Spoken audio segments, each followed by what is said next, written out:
dicks.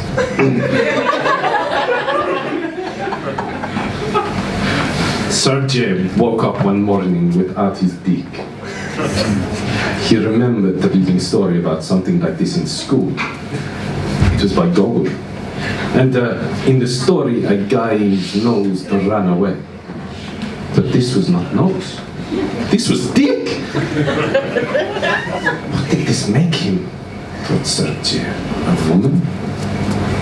He jumped up, put on Adidas tracksuit, green as alligator. What did he do? Changed it for his best glittery jacket, the color of overripe raspberry. Big Armani logo embroidered on chest in golden letters, and ran downstairs to car. Sergey was bandit. It was 1991. Bandits in Leningrad in the 90s wore jackets like this, carried guns in the pocket, and drove Russian-made cars the color of overripe raspberry. It was cool. It was winter. It was cold, and the dick was not anywhere to be seen. There was, however, a beautiful young woman in a short red skirt and high-heeled boots. She had long legs, and blonde hair was flowing in the wind.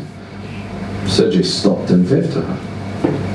He always gave rides to girls like that, and most times got lucky with them, one way or another.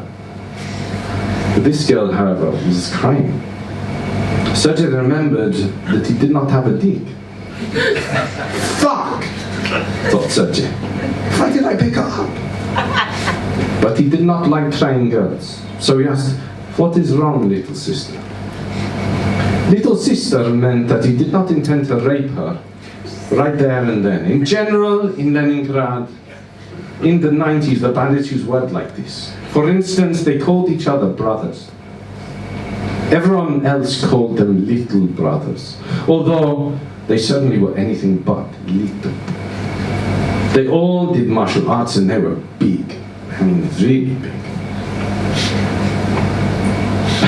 Big guys in alligator green tracksuits and bruised raspberry jackets and cars. They drove all around town and took money from people who sold apples, pickled herring, jeans made in China, and coffins. Although, in fairness, there were very few apples and herrings or any food at the time. Everything was rationed. But plenty of jeans made in China and coffins. Lots of coffins. At the rate the little brothers killed each other, they needed lots of coffins more than apples.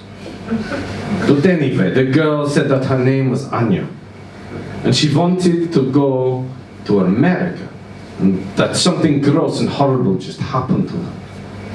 Then Anya told him a story that made him stop car, stare at her. Turned out, about 2 hours ago, Anya flagged a gypsy cab to go to work. It was black Volga.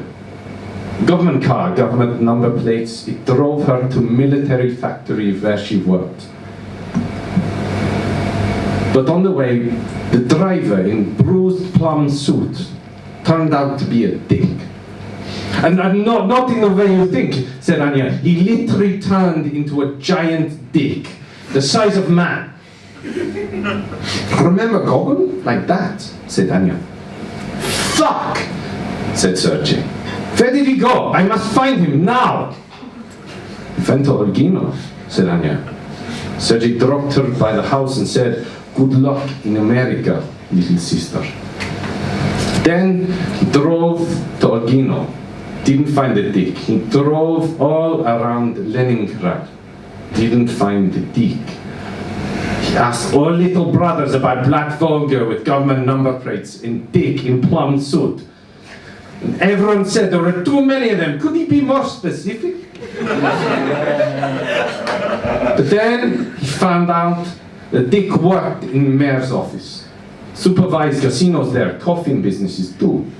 Sergey drove to mayor's office, and lo and behold, saw Dick running upstairs, but was too late.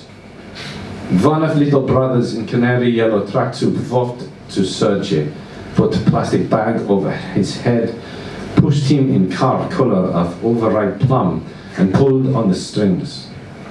Buried Sergei in the forest in Lurgino. Sergei's dick moved to Moscow. The Kremlin became president of Russia. Anya also did well. She moved to America, studied law in Berkeley, worked at brothel in Fruitville to pay bills.